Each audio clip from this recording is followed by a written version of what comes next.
Now it's quieter than it has been, but once it gets up to temperature and runs a little while, you can hear that compressor from across the parking lot. It is extremely loud.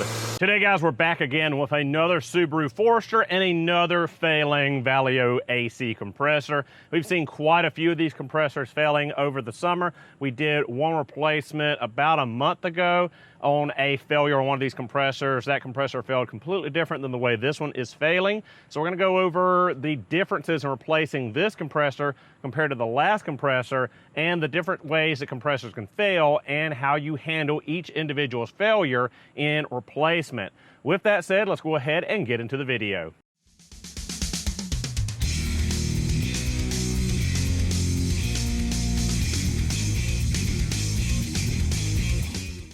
So guys, as I mentioned in the beginning of the video, this is another Subaru Forester with another failed Valeo AC compressor. This is a 2018. The one we had just about a month ago was a 2017. Same compressor, same everything, basically, just a model year different. Now, that other compressor failed due to the front seal blowing out on the compressor. It dumped AC oil, refrigerant, and stopped the AC system from cooling. We went through, recharged the system, checked system pressures, made sure that there was no metal in the system, no catastrophic internal failure of the compressor, just the fact it blew out that nose seal. So with that, we were able to go through, replace just the compressor, balance the oil in the new and old compressor, vacuum, recharge the system, and be good to go. This one is a little bit different. The customer's original complaint was a hesitation or a little bit of an issue with the car driving down the road. Now, originally I thought it might be a CVT concern, so went through and did a drive cycle while monitoring the data. Did not see any slippage in the CVT, no chain slip was observed. Did see some variation in engine speed. So that normally means maybe a misfire. Well, this was just at Subaru about a month ago for a 60,000 mile service, spark plugs, all of that good stuff. So it shouldn't be any kind of misfire issue. Went and watched the roughness monitor. There were no misfires in the engine. Nothing really pointing out to any kind of drivability concern other than the fact they sold them a top engine cleaning. It did not clean the throttle body. Clean throttle body, that helped a little bit, but there was still a random sporadic drag on the engine or hesitation. Well, it's got to be this AC compressor. The AC compressor is super loud on this car, and you can see looking at the clutch here that the paint on the clutch has gotten very hot, or the clutch has gotten very hot, and that paint is bubbled and chipped off. I just changed the oil on it the other day, but there was some black specks on the blue oil filter that was on here beforehand, which is very reminiscent of how my mother's 2014 Forester's Valeo compressor failed. It burnt the entire clutch off the front and seized up. And that one we had to replace the condenser, thermal expansion valve, and flush all the lines in the complete system, which that is going to be our route here. We're going to modify it a little bit because they're in a time crunch. So let me let you hear this. One, this compressor is very stiff and hard to turn by hand, and it's got a clicking noise in it. I don't know if you'll be able to hear it on camera. There's a distinct clicking noise. Now, if I start this up, which I'm gonna for a little bit, just so you can hear how loud and shrill this thing is, what I suspect happened here was we had a little bit of a refrigerant leak. I'm assuming for these service ports, for the Schrader valves. I heard a very big hiss from each cap when I took them off. I vacuumed the system down, pulled out 181 grams of refrigerant. The spec for this car is 375 plus or minus 25, so full charge about 25 or 450 grams. So 181 grams was pulled out, 400 grams is the spec, so we're very low on refrigerant, probably just about as low as you can get without tripping the low pressure switch and preventing the AC compressor from cycling.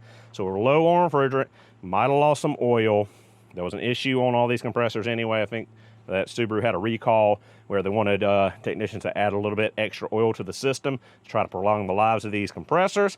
But we got ourselves another brand new A premium compressor, the same one we put on that last Forester, the same one we put on my mother's Forester, and we have a cross track coming next week with a seized AC compressor, the same Valeo AC compressor. We're going to be doing that one as well, full condenser and a thermal expansion valve. Now this one We're gonna go through, change the compressor, but we don't have time for the condenser and the other parts to get here. So what we're gonna do is change the dryer desiccant. I don't know if you'll be able to see that, but on the side of these condensers, there is a canister. I don't think that's gonna focus for us. There's a aluminum canister there. Come on, focus, right there. That's got a desiccant in it. That's our dryer, our receiver dryer. So what we're gonna do is take the old one out, see if there's any metal shavings, any specks in there. I'm assuming there's gonna be some darkness. There's gonna be some dark oil, some metal suspended in there just from the way this sounds. We're gonna take that out, cap it back up, and we're gonna use the new Snap-on Polartec dual AC machine to flush this AC system. Now, this has a flushing setting. We're gonna go through and flush this. What we're gonna do is take the lines loose, the compressor, take the compressor loose. We're gonna hook onto one side of the condenser. We're gonna flush this line, flush through the condenser, flush right back out this line, all the way back to where it goes to the thermal expansion valve. We will do our regular flushing on the line, low pressure line from the thermal expansion valve to the compressor, and we will do a manual flush of the evaporator core with our normal flush machine, handheld rechargeable flush machine and air to flush that out. We're gonna clean our thermal expansion valve. Hopefully there's not a bunch of crap in it or a bunch of metal shavings. Should be easy to clean that up and get it back in tip-top shape. Then we'll put our new desiccant in our condenser, our old condenser, and recharge the system. Now, a lot of people say that you cannot flush a modern condenser due to the micro channels and stuff gets hung in there. Snap-on assured me that this Polartec machine's flush setting will flush a modern micro channel AC condenser. So we're gonna put it to the test on this car. With that said, let's go ahead and get to getting this old compressor out of our way. So to start out, we're just gonna go ahead and get the air intake snorkel out of the way, just to give us a little bit more working room under here. I really do not like these new push pins. I don't know how many push pin designs we need in the automotive space, but I'm really getting tired of them redesigning these things and needing different tools every single design to get them out of there. So go ahead and get the snorkel out of the way, get the belt guard out of the way, get at this. For those of you curious, this is again an 18 Forester, and I believe it's got right at 110,300 and some odd miles on the clock. So low mileage for this compressor to be going out. Actually, let's stop right there, and I want to give you a sound bite of this compressor and how it sounds before I forget.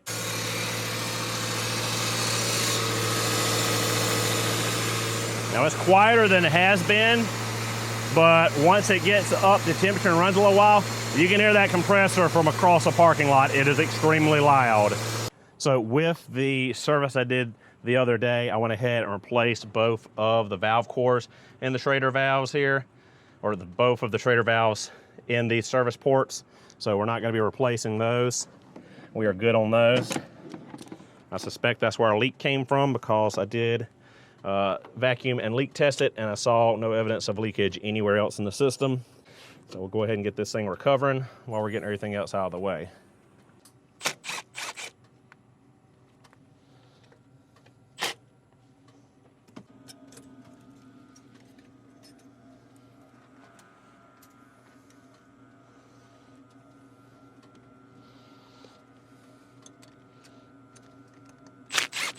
We'll go ahead and take this bracket and move it over. As we learned last time, the A Premium Compressor's bracket is kind of cheap and flimsy. So we'll just transfer that over.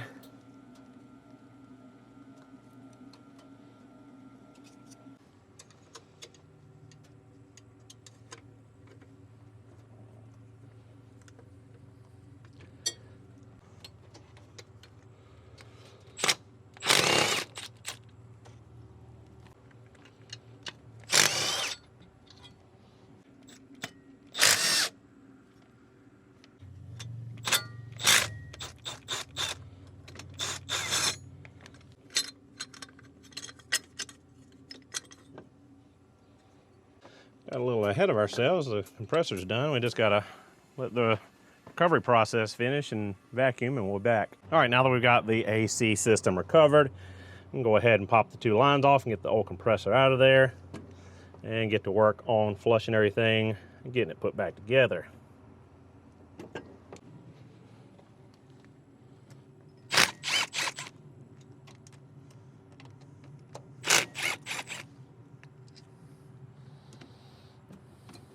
And again, we got to be careful of our high side hose here, as they're prone to leakage from a lot of manipulation.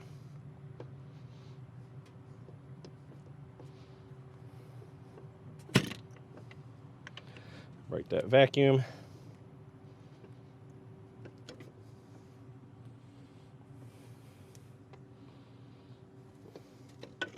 And old compressor out of the way.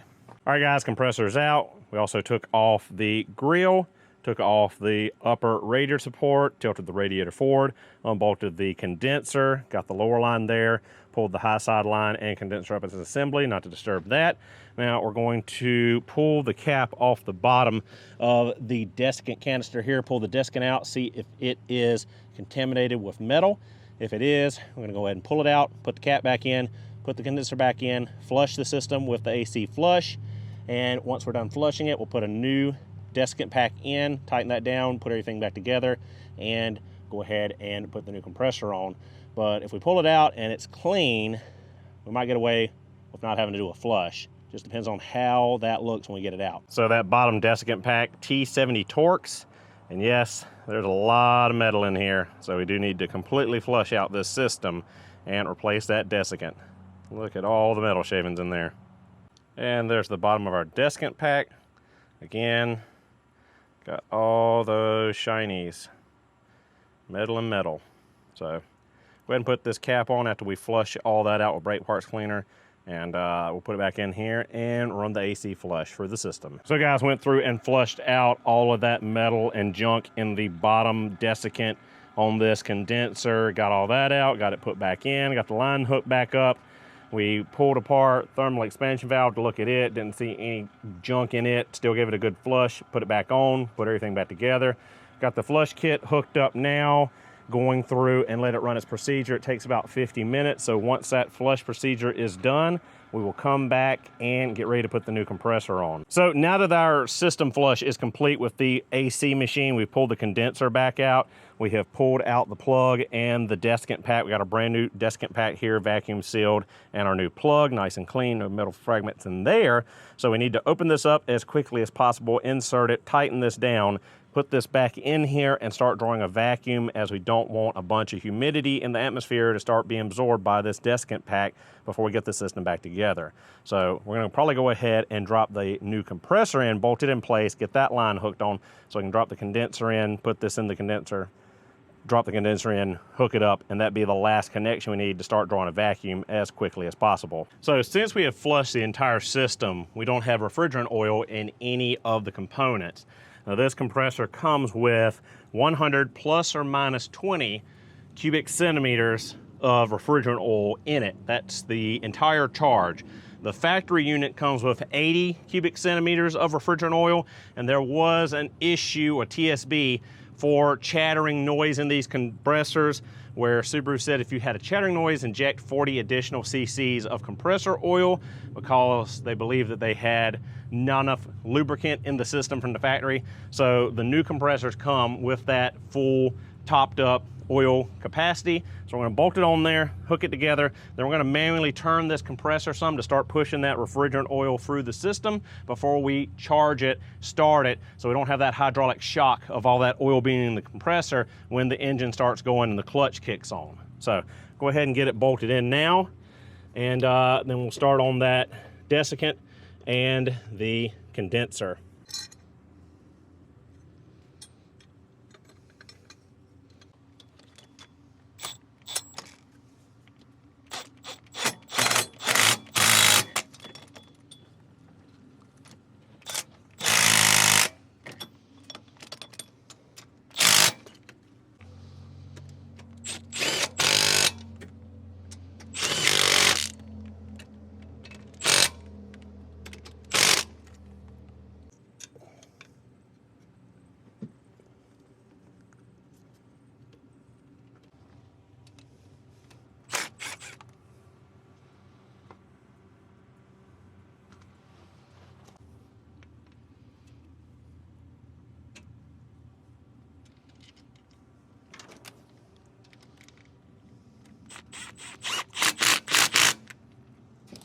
All right, got all that set.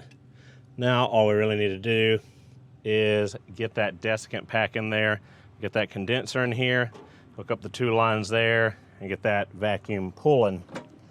Probably gonna vacuum for about half an hour or so. All right, guys, we've got the condenser bolted back in. We've got the new desiccant in there. We got the new plug in there. We got all the lines connected, new O-rings, got the AC machine hooked up, drawing vacuum. Gonna go ahead and let that vacuum for about 30 minutes, do a leak test, make sure everything's good to go. Once that's done, we'll put the front of the car back together. Don't want to put it together and then have to go back and replace an O-ring or look for a leak. Once we got that done, we'll manually turn this compressor over a little bit to push some of that oil out of there and let it circulate. According to the manual, it wants you to let the car idle for 5 to 10 minutes, not going above 2,000 RPM, for that compressor to push that refrigerant through the system and equalize before going on a test drive or giving it any other RPM. So that is our next step after we get back from this vacuum and leak test. All right, guys, we got everything back together. We have vacuumed for over 30 minutes. It's probably been another 30 minutes. We're holding perfect vacuum over here, ready to go ahead and recharge the system, start it up, check for that cold air, check for that quiet operation of the compressor, let it run 5 to 10 minutes so all of that refrigerant oil gets a chance to circulate out of the compressor or for it to balance in the compressor, and then we should be good to go on a test drive and call the customer to come get it.